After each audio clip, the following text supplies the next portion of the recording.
Dear students, this is Rahul R, Assistant Professor, Department of Commerce. In last session, we discussed about HRM, its various functions, etc. Before we start, welcome back to our online platform. Our first topic is functions of human resource management. The main functions of human resource management are human resource planning, job analysis, recruitment and selection, compensation, orientation, performance appraisal, training and development, employment equity, industrial relations, and finally health and safety. ഈ ഫങ്ഷൻസിലെ majority points നമ്മൾ last ക്ലാസ്സിൽ discuss ചെയ്തിട്ടുണ്ടായിരുന്നു. അതൊന്നുകൂടെ cross check ചെയ്യണമെന്നുള്ളവർക്ക് ആ വീഡിയോയുടെ link ഞാൻ ഡിസ്ക്രിപ്ഷനിൽ കൊടുത്തേക്കാം. ഇതിൽ നമുക്കിനി ഡിസ്കസ് ചെയ്യാനുള്ള പോയിൻറ്റ്സ് ഏതൊക്കെയാണെന്ന് ചോദിച്ചാൽ human resource planning, job analysis, employment equity, industrial relations. First point, human resource planning. It is the process of determining and assuring the organization has right number of people in the appropriate positions at the right time. Human resource planning എന്നാണ് പറഞ്ഞിരിക്കുന്നത്. ഓരോ ഓർഗനൈസേഷനിൽ പല തരത്തിലുള്ള job vacancies ഉണ്ടായിരിക്കും, അല്ലെങ്കിൽ job positions ഉണ്ടായിരിക്കും. ആ ജോബ് പൊസിഷനിലെല്ലാം കറക്റ്റ് ടൈമിൽ, അതായത് ആ ഓർഗനൈസേഷന് ഒരു എംപ്ലോയിയെ വേണ്ട ടൈമിൽ തന്നെ ആ കറക്റ്റ് ജോബ് പൊസിഷനിൽ ഏറ്റവും സ്യൂട്ടബിളായിട്ടുള്ള ഒരു എംപ്ലോയിയെ അല്ലെങ്കിൽ ഒരു വർക്കറെ അപ്പോയിൻറ്റ് ചെയ്യണം. അതിനുവേണ്ടി കണ്ടക്ട് ചെയ്യുന്ന ഒരു പ്രോസസ്സിനെയാണ് HRP അഥവാ ഹ്യൂമൻ റിസോഴ്സ് പ്ലാനിംഗ് എന്ന് പറയുക. Next point, job analysis. It is the process of determining and describing the duties of a job and the qualifications needed to do that job. ആ പേരിലുള്ളതുപോലെ തന്നെ ജോബ് അനാലിസിസ് എന്താണെന്ന് ചോദിച്ചാൽ ഒരു particular job അല്ലെങ്കിൽ ഏതെങ്കിലും ഒരു ജോലി അത് ചെയ്യാൻ ഒരു വ്യക്തിക്ക് എന്തൊക്കെ തരത്തിലുള്ള ക്വാളിഫിക്കേഷൻസ് ഒക്കെയാണ് വേണ്ടത്, ഏതൊക്കെ തരത്തിലുള്ള സ്കിൽസാണ് വേണ്ടത്, ആ പർട്ടിക്കുലർ ഡ്യൂട്ടി അല്ലെങ്കിൽ ജോബ് കംപ്ലീറ്റ് ചെയ്യാൻ അയാൾക്ക് എന്തൊക്കെ ആക്ടിവിറ്റീസ് ചെയ്യേണ്ടി വരും തുടങ്ങിയ കാര്യങ്ങൾ നിശ്ചയിക്കുന്ന അല്ലെങ്കിൽ അതൊക്കെ ഡിറ്റർമിൻ ചെയ്യുന്ന ഒരു ആക്ടിവിറ്റിയാണ് ജോബ് അനാലിസിസ് എന്ന് പറയുക. ഒരു ജോബിൻ്റെ റിക്വയർമെൻറ്റ്സ് എന്തൊക്കെ, അല്ലെങ്കിൽ ഒരു ജോലി ചെയ്യാൻ വേണ്ട റിക്വയർമെൻറ്റ്സ് എന്തൊക്കെ, അത് ഡിറ്റർമിൻ ചെയ്യുന്ന ഒരു പ്രോസസ്സിനെയാണ് ജോബ് അനാലിസിസ് എന്ന് പറയുക. Next point, employment equity. It is the fairness in employment and A fair treatment at work place without any discrimination. ഒരു ഓർഗനൈസേഷനിൽ വർക്ക് ചെയ്യുന്ന എല്ലാ എംപ്ലോയീസിനെയും ആ ഓർഗനൈസേഷൻ അല്ലെങ്കിൽ അവിടുത്തെ മാനേജ്മെൻറ്റ് ഫെയർ ആയിട്ട് ട്രീറ്റ് ചെയ്യണം, അല്ലെങ്കിൽ നല്ല രീതിയിൽ അവരെ ട്രീറ്റ് ചെയ്യണം. ആ എംപ്ലോയീസിനിടയിൽ യാതൊരു തരത്തിലുള്ള വകഭേദങ്ങളോ അല്ലെങ്കിൽ യാതൊരു തരത്തിലുള്ള വേർതിരിവുകളും ആ ഓർഗനൈസേഷൻ കൊണ്ടുവരാൻ പാടില്ല. എല്ലാ എംപ്ലോയീസിനെയും ഒരുപോലെ ആയിരിക്കണം ആ ഓർഗനൈസേഷൻ ട്രീറ്റ് ചെയ്യേണ്ടത്. Next point, industrial relations. It is the relation between the management of an organization and its workforce. ഒരു ഓർഗനൈസേഷനിലെ മാനേജ്മെൻറ്റ്, അവിടുത്തെ വർക്ക് ഫോഴ്സ് അല്ലെങ്കിൽ അവിടുത്തെ എംപ്ലോയീസ്, ഈ രണ്ട് പാർട്ടീസ് തമ്മിലുള്ള റിലേഷൻഷിപ്പിനെ അല്ലെങ്കിൽ ആ ഒരു റിലേഷനെയാണ് ഇൻഡസ്ട്രിയൽ റിലേഷൻ എന്ന് പറയുന്നത്. ഒരു ഓർഗനൈസേഷൻ എപ്പോഴും അവരുടെ ആ ഓർഗനൈസേഷനിലെ എംപ്ലോയീസുമായിട്ട് നല്ല രീതിയിലുള്ള ഒരു റിലേഷൻഷിപ്പ് മെയിൻറ്റെയിൻ ചെയ്ത് വെച്ചിരിക്കണം. എങ്കിലേ അവിടുത്തെ ആക്ടിവിറ്റീസും കാര്യങ്ങളും എല്ലാം നല്ല രീതിയിൽ ആ ഓർഗനൈസേഷന് കണ്ടക്ട് ചെയ്യാൻ പറ്റത്തുള്ളൂ. Next topic is role of HRM in strategic management. ആദ്യം സ്ട്രാറ്റജിക് മാനേജ്മെൻറ്റ് എന്താണ് എന്ന് നമുക്കൊന്ന് നോക്കാം. Strategic management is the strategic use of business resources to reach organization objectives. ഓരോ ഓർഗനൈസേഷനിലെ റിസോഴ്സസ്, പലതരത്തിലുള്ള റിസോഴ്സസ്, അത് സ്ട്രാറ്റജിക്കായിട്ട് യൂസ് ചെയ്തുകൊണ്ട് ആ ഓർഗനൈസേഷൻ്റെ ഒബ്ജക്റ്റീവ്സ് ഫുൾഫില്ല് ചെയ്യാൻ സഹായിക്കുന്ന ഒരു മാനേജ്മെൻറ്റിൻ്റെ ഒരു പാർട്ടിനെ അല്ലെങ്കിൽ ഒരു സ്റ്റഡിയെ അല്ലെങ്കിൽ ഒരു ബ്രാഞ്ചിനെയാണ് സ്ട്രാറ്റജിക് മാനേജ്മെൻറ്റ് എന്ന് പറയുക. ഇനി HRM ഏതൊക്കെ തരത്തിലാണ് ഈ സ്ട്രാറ്റജിക് മാനേജ്മെൻറ്റ് എന്ന് പറയുന്ന പ്രോസസ്സിനെ സപ്പോർട്ട് ചെയ്യുന്നത് എന്ന് നോക്കാം. അതിൽ first point, helps the organization for searching and selecting suitable candidates. It facilitates acquisition of best peoples. It pinpoints performance issues through performance evaluations. It helps management in fixing the best compensation package.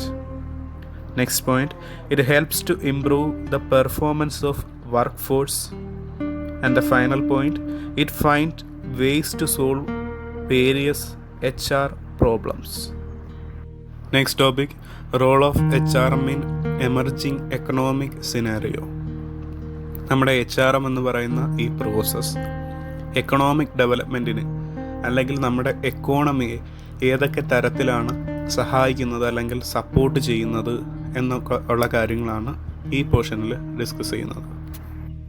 ഈ ടോപ്പിക്കിൽ മെയിനായിട്ട് 7 പോയിൻറ്റ്സാണ് വരുന്നത്.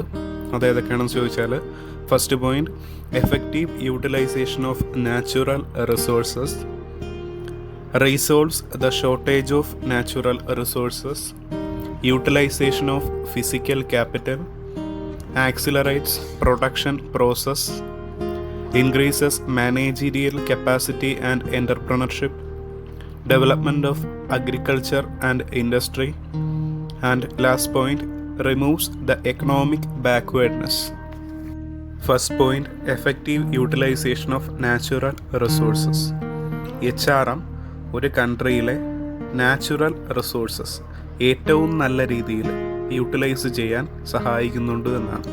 നമ്മുടെ human resource എന്ന് പറയുന്നത് ഒരു രാജ്യത്ത് ലഭിക്കാവുന്ന ഏറ്റവും നല്ല ഒരു നാച്ചുറൽ റിസോഴ്സാണ്.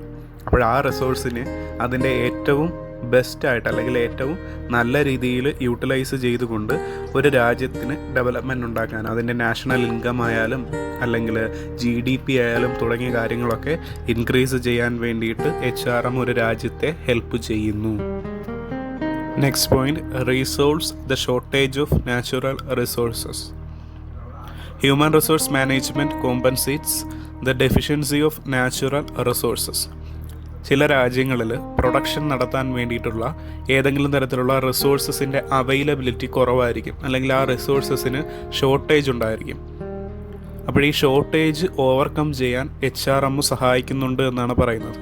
അതെങ്ങനെയാണെന്ന് ചോദിച്ചാൽ, ഫോർ എക്സാമ്പിൾ, ഏതെങ്കിലും തരത്തിലുള്ള ഒരു അസറ്റാണ് ഒരു നേഷനിൽ അല്ലെങ്കിൽ ഒരു രാജ്യത്ത് അവൈലബിൾ അല്ലാത്തത് എന്ന് അസ്യൂം ചെയ്യുക. അങ്ങനെയുള്ള ഒരു സിറ്റുവേഷനിൽ അവിടെയുള്ള മാൻ പവറിനെ അല്ലെങ്കിൽ ആ രാജ്യത്തുള്ള വർക്കേഴ്സിനെ അല്ലെങ്കിൽ എംപ്ലോയീസിനെ നല്ല രീതിയിൽ യൂട്ടിലൈസ് ചെയ്തുകൊണ്ട് ആ അസറ്റിൻ്റെ ഷോർട്ടേജ് അല്ലെങ്കിൽ ആ അസറ്റ് മൂലം ഉണ്ടാകാവുന്ന കുറവ് നികത്താൻ വേണ്ടിയിട്ട് HRM ആ രാജ്യത്തെ സഹായിക്കുന്നുണ്ട്. Next point, utilization of physical capital. Physical capital consists of machinery, equipment, buildings, etc. HRM is highly essential to operate the physical capital used by an organization. ഒരു ഓർഗനൈസേഷനിലെ ഏതെങ്കിലും തരത്തിലുള്ള മെഷീനറീസ്, എക്യുപ്മെൻറ്റ്സ്, ബിൽഡിംഗ്, ഇതിനെയൊക്കെയാണ് physical capital എന്ന് പറയുക. ഈ physical capital ഏറ്റവും നല്ല രീതിയിൽ ഓപ്പറേറ്റ് ചെയ്യണം അല്ലെങ്കിൽ യൂട്ടിലൈസ് ചെയ്യണം എന്നുണ്ടെങ്കിൽ HRM വേണം, അല്ലെങ്കിൽ HRM അതിനെ സഹായിക്കുന്നുണ്ട്. ഫിസിക്കൽ ക്യാപിറ്റലിൻ്റെ ഏറ്റവും എഫക്റ്റീവായിട്ടുള്ള യൂട്ടിലൈസേഷന് HRM ഒരു ഓർഗനൈസേഷനെ സഹായിക്കുന്നു. Next point, accelerates production process. HRM helps to increase or accelerates the production process of an organization by using skilled and efficient workforce. ഒരു ഓർഗനൈസേഷൻ്റെ പ്രൊഡക്ഷൻ പ്രോസസ്സ് നല്ല രീതിയിൽ ഫാസ്റ്റായിട്ട് കംപ്ലീറ്റ് ചെയ്യാൻ അല്ലെങ്കിൽ കണ്ടക്റ്റ് ചെയ്യാൻ വേണ്ടിയിട്ട് HRM സഹായിക്കുന്നുണ്ട് എന്നാണ്. അതെങ്ങനെയാണെന്ന് ചോദിച്ചാൽ, HRM വഴി ഒരു ഓർഗനൈസേഷന് വേണ്ട സ്കില്ലുള്ള അല്ലെങ്കിൽ നല്ല എക്സ്പീരിയൻസ് ഉള്ള എഫിഷ്യൻ്റ് ആയിട്ടുള്ള വർക്കേഴ്സിനെ അപ്പോയിൻറ്റ് ചെയ്യാനും അല്ലെങ്കിൽ വർക്ക് ഫോഴ്സിനെ ക്രിയേറ്റ് ചെയ്യാനും HRM സഹായിക്കുന്നുണ്ട്. അതുവഴി ഒരു ഓർഗനൈസേഷൻ്റെ പ്രൊഡക്ഷൻ പ്രോസസ്സ് അത് ആക്സിലറേറ്റ് ചെയ്യാൻ അല്ലെങ്കിൽ അത് ഇൻക്രീസ് ചെയ്യാൻ ആ ഓർഗനൈസേഷനെ HRM സഹായിക്കുന്നു. Next point, increases managerial capacity and entrepreneurship. Human resource management increases the skill and managerial capacity of people in a nation. HRM എന്ന് പറയുന്ന പ്രോസസ്സ് ഒരു ഇൻഡിവിജ്വലിൻ്റെ പലതരത്തിലുള്ള സ്കിൽസ് ഡെവലപ്പ് ചെയ്യാൻ ആ ഇൻഡിവിജ്വലിനെ സപ്പോർട്ട് ചെയ്യുന്ന ഒരു പ്രോസസ്സാണ് ത്രൂ ട്രെയിനിങ് ആൻഡ് ഡെവലപ്മെൻറ്റ്. അപ്പോൾ HRM എന്ന് പറയുന്ന പ്രോസസ്സ് പ്രോപ്പറായിട്ട് കണ്ടക്ട് ചെയ്യാൻ പറ്റുന്നുണ്ട് എന്നുണ്ടെങ്കിൽ ആ ഓർഗനൈസേഷനിൽ അല്ലെങ്കിൽ ആ HRM എന്ന് പറയുന്ന പ്രോസസ്സ് കണ്ടക്ട് ചെയ്യുന്ന ആ കമ്പനിയിൽ ഉള്ള വർക്കേഴ്സിൻ്റെ അല്ലെങ്കിൽ ഓരോ ഇൻഡിവിജ്വൽസിൻ്റെയും സ്കിൽസ് ഡെവലപ്പ് ചെയ്യാൻ അത് സഹായിക്കും. അങ്ങനെ ഡെവലപ്പ് ചെയ്യാൻ പറ്റുന്നുണ്ട് എന്നുണ്ടെങ്കിൽ അത് ഓരോ ഇൻഡിവിജ്വലിൻ്റെയും മാനേജീരിയൽ കപ്പാസിറ്റിയെ എന്ത് ചെയ്യുന്നുണ്ട്, ഇൻക്രീസ് ചെയ്യുന്നുണ്ട്. Next point, development of agriculture and industry. Industrial and agricultural development of a nation is not possible without competent manpower. So, HRM helps to develop the agriculture and industry of a nation.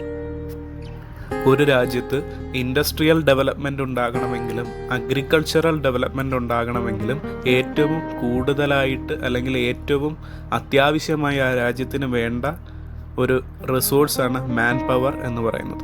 അതുകൊണ്ട് തന്നെ സ്വാഭാവികമായും HRM എന്ന് പറയുന്ന process ഒരു രാജ്യത്തെ agricultural ഇൻഡസ്ട്രീസിനെയും അല്ലെങ്കിൽ മറ്റുള്ള ഇൻഡസ്ട്രീസിനെയും develop ചെയ്യാൻ വേണ്ടിയിട്ട് സഹായിക്കുന്നുണ്ട്. Final point, removes the economic backwardness. HRM increases labor efficiency and specialization. Thus, it helps to remove economic backwardness and improve the living standard of peoples. ഒരു രാജ്യത്തിൻ്റെ എംപ്ലോയീസിൻ്റെ എഫിഷ്യൻസിയും അവരുടെ നോളജ്, സ്കിൽ തുടങ്ങിയ കാര്യങ്ങളൊക്കെ ഇൻക്രീസ് ചെയ്യാൻ സഹായിക്കുന്ന ഒരു പ്രോസസ്സാണ് HRM. അങ്ങനെ സഹായിക്കുന്നുണ്ട് എന്നുള്ളത് കൊണ്ട് തന്നെ ആ രാജ്യത്തെ എക്കണോമിക് ബാക്ക്വേർഡ്നെസ് റിമൂവ് ചെയ്യാനും അല്ലെങ്കിൽ അത് ഒഴിവാക്കാനും ആ രാജ്യത്തെ എംപ്ലോയീസിൻ്റെ അല്ലെങ്കിൽ ഇൻഡിവിജ്വൽസിൻ്റെ സ്റ്റാൻഡേർഡ് ഓഫ് ലിവിങ് ഇൻക്രീസ് ചെയ്യാനും HRM എന്ന് പറയുന്ന പ്രോസസ്സ് സഹായിക്കുന്നുണ്ട്. So that is the end of our first module. Thank you all.